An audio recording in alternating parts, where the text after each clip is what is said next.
আমি এখন আপনাদের সামনে একটি কবিতা আবৃত্তি করব। কবিতার নাম কাজের আনন্দ। লিখেছেন নবকৃষ্ণ ভট্টাচার্য।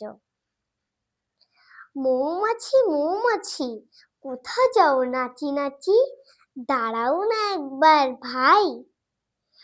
ওই ফুল ফোটে বনে, চায় মধু আহরণে, দাঁড়াবার সময় তো নাই।